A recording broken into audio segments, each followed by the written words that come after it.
In round 22, we are going to work one single crochet in each stitch around for a total of 18 stitches.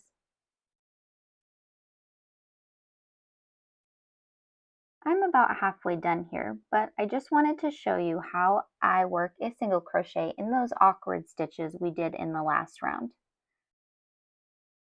Here's our connecting stitch. Insert your hook like normal, working a single crochet. Then turn your hen and keep going.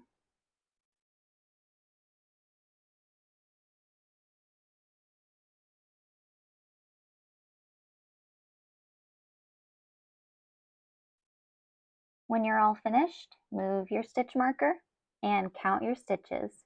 You should have 18.